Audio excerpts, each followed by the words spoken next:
तो चलिए कंटिन्यू करते हैं एमसीक्यू की प्रैक्टिस जो हम कर रहे थे, और होपफुली ये सीरीज़ आपको हेल्प कर रही है। इस सीरीज़ का बेटर यूज़ तब हो सकता है जब आपके पास में, जब आप ये वीडियोस देख रहे हो तो आपके पास ये पीडीएफ्स भी अवेलेबल हो। इसलिए आप ये पीडीएफ ले सकते हैं, हमारे पास अवेलेबल है, उसका प्रिंट कर सकते हैं या फिर अपने लैपटॉप में, फ़ोन में भी खोल सकते हैं। बहुत ही हैंडी पीडीएफ है, और जब भी आपको रिवीजन करना हो तो आप डायरेक्टली वो पीडीएफ से कर सकते हैं। तो चलिए स्टार्ट करते हैं। आज का पहला क्वेश्चन है, अशोक को उसके शिलालेखों में किस नाम से संदर्भित किया गया है? In the descriptions of Ashoka call himself. तो ये आपको बताना है। तो उन्होंने अपने इंस्क्रिप्शन में अपने आप को देवम प्रिया, प्रियदर्शिनी के नाम से बताया है। कभी एग्ज़ाम में पूछ लेते कि प्रियदर्शी किस रूलर को कहा जाता था, तो वो अशोक द ग्रेट। निम्नलिखित में से कौन सा हड़प्पा स्थल गुजरात में स्थित नहीं है? तो इसका मतलब है कि बाकी के जितने भी एरियाज हैं वो हड़प्पा में स्थित हैं। ठीक है, तो कौन सा नहीं है इसमें बताना है, तो वो है सुतका जेंडर। ठीक है, अब जो भी इंडस वैली सिविलाइजेशंस हैं, इसमें हमें पता है कि कौन सी दो इम्पॉर्टेंट साइट्स हैं जो कि सबसे पहले खोजी गई थी। आपको बताना है वो कौन सी है। हड़प्पा और मोहनजोदारो। ठीक है, दोनों ही पाकिस्तान में हैं। ठीक, उसके अलावा कुछ साइट्स हैं जो कि इंडिया में हैं, जैसे कि लोथल हो गया, वो हमारे इंडिया में है, और सूरजकोंडा हो गया। ठीक है, एक बहुत ही इम्पॉर्टेंट साइट है, मैं उसका नाम भूल रही हूँ, वो है कालीबंगन है, यहाँ पे धोलावीरा है। ठीक है, तो इनमें से ये सारे ही गुजरात में है। एक सुतका गेंडोर। ठीक है, तो ये कहाँ पे है? एक्चुअली ये वेस्ट ऑफ कराची पाया जाता है, कराची पाकिस्तान में ये भी है। ठीक है, इसलिए इसका आंसर सी हो जाए। निम्नलिखित में से किस सिंधु शहर में मुख्य सड़कों की दिशा में घरों के दरवाजे हैं? Which one of the following Indus cities has houses with doors on the main street? हमें पता था कि वो जो पूरा सेटलमेंट था, अर्बन था, वो ऐसे करके था, और सारे ही घर जो है वो मेन स्ट्रीट की तरह कहाँ पे फेस करते थे, ये पूछ रहा है। तो इसका आंसर है लोथल। भारत में निम्नलिखित में से कौन सा पुरातात्विक स्थल पुरापाषाण युग से संबंधित नहीं है? ठीक है, कौन सा? पैलियोलिथिक नहीं है, तो चिरंद जो है वो थोड़ा लेटर पीरियड में आया था, नियोलिथिक का, चारकोलिथिक। ठीक है, तो बाकी जो कुर्नूल, हुंसी और बेम्बेडका, ये सारे ही पैलियोलिथिक के हैं, लेकिन चिरंद जो है वो थोड़ा उनसे बाद में आया था, नियोलिथिक एंड चारकोलिथिक एज में। संगम युग में निम्नलिखित में से कौन दक्षिण भारत के सत्तारूढ़ राजवंशों में से एक नहीं था? Which one of the following was not one of the ruling dynasties of South India in the संगम? तो वो पल्लव, क्योंकि चेरा चोल पांड्यास तो थे यहाँ पे, पल्लव ऊपर आते थे यहाँ पे, सॉरी यहाँ पे तो चालुक्य आ जाते, पल्लव यहाँ पे कहीं आते थे। संभवतः सबसे लोकप्रिय सभा कौन सी थी जिसमें महिलाओं को भी प्रारंभिक वैदिक काल में पुरुषों के बराबर दर्जा मिला था? Which was probably the most popular assembly in which even women enjoyed an equal status with men in early Vedic period? ठीक है, तो इसका आंसर है विधात।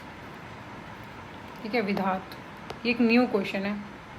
निम्नलिखित में से कौन सा जोड़ा सही ढंग से मेल नहीं खाता? तो इसमें है, पहला है सामवेद संहिता, भारत संगीत के सामवेद में संगीत के बारे में, अथर्ववेद चिकित्सा से रिलेटेड है, ऋग्वेद में पश्चिम प्राचीनतम गद्य है। ठीक है, ऋग्वेद के बारे में करेगा, फिर यजुर्वेद है अनुष्ठानों की उत्पत्ति तो ऋग्वेद जो है संहिता, ये गलत है। अर्लिएस्ट प्रोज ये वाला नहीं माना जाता है। निम्नलिखित में से कौन सा विवरण हमें मौर्य साम्राज्य के नगर पालिक प्रशासन का एक विस्तृत विवरण मिलता है? ठीक है, तो ये तो बहुत ही इजी क्वेश्चन है। हमें पता है कि मेगास्थनीज ने पूरी बुक ही उसके ऊपर लिख डाली थी, तो इसका क्या है? The account of Megasthenes. अब महरौली स्तंभ शिलालेख किसके शासन काल में बनवाया गया है? महरौली पिलर इंस्क्रिप्शन किसके समय पर बनाया गया है? तो वो Gupta, Chandragupta second. Which one of the following deals with the history of Kashmir? तो ये राजतरंगी है, राजतरंगिणी। और राजतरंगिणी किसने लिखी है? आपको थोड़ा समय देती हूँ, आप सोच के बताइए।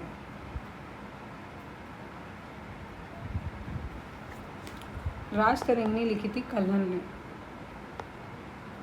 ठीक है, और ये संस्कृत में लिखी गई थी, कश्मीर के बारे में है। ठीक है, तो अगला क्वेश्चन है, 7 वर्गों में मौर्यकालीन समाज के विभाजित होने के प्रमाण निम्नलिखित में से किससे मिलता है? Which one of the following mention division of Mauryan society into 7 classes? तो उसका आंसर है इंडिका। वर्णों का वंशानुगत जातियों में कब बदल दिया गया था? Varna came to be transform into heredity caste, तो वो लेटर वैदिक पीरियड के टाइम पे ऐसा किया गया था, जो बाद में वैदिक काल का जो दूसरा फेज कह सकते हैं तब। निम्नलिखित कथन पर विचार करें, अजंता पेंटिंग को दर्शाती है।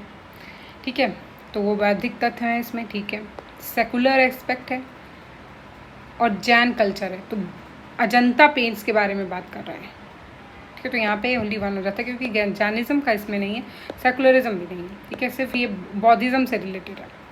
निम्नलिखित में से कौन सा जोड़ा सही ढंग से मेल नहीं खाता? तो उसका आंसर है, देखो, होयसालास कैपिटल है, काकती की वारंगल है, पल्लव देवगिरी, तो ये गलत हो जाता है, चालुक्य की कल्याणी। निम्नलिखित में से क्या भारतीय इतिहास के गुप्त काल से जुड़ा हुआ है? गुप्तास पीरियड के बारे में बोल रहा है। तो विजिट ऑफ चाइनीज पिलग्रिम ह्यूनसेन, तो ये तो हुआ नहीं था, क्योंकि वो तो हर्षवर्धन के टाइम पे आए थे। ठीक है, तो फर्स्ट गलत हो जाता है। और सेकेंड ऐसी significant contribution to Indian astronomy by Aryabhata, तो हाँ ये हुआ था। ठीक है, इसलिए इसका आंसर ये हो जाएगा। तो आर्यभट्ट किसके टाइम पे थे? गुप्ता पीरियड में थी। ठीक है, कन्नौज में हर्षवर्धन के प्रशासन और दरबारी जीवन के बारे में निम्नलिखित में से किसने लिखा है? तो हर्षवर्धन के बारे में ह्यूनसेन ने लिखा था। अगला है, कर्नाटक दक्षिण भारत में जैन धर्म का प्रचार का श्रेय किस संत को जाता है? पहले रूलर हमने पढ़ा था, रूलर क्या था? चंद्रगुप्त मौर्य। ठीक है, यहाँ पे संत के बारे में है, तो भद्रबाहु। तंजावुर के चोलों के वंश में सबसे महान चोल राजा कौन था? तो वो राजा पोन्नई सेल्वन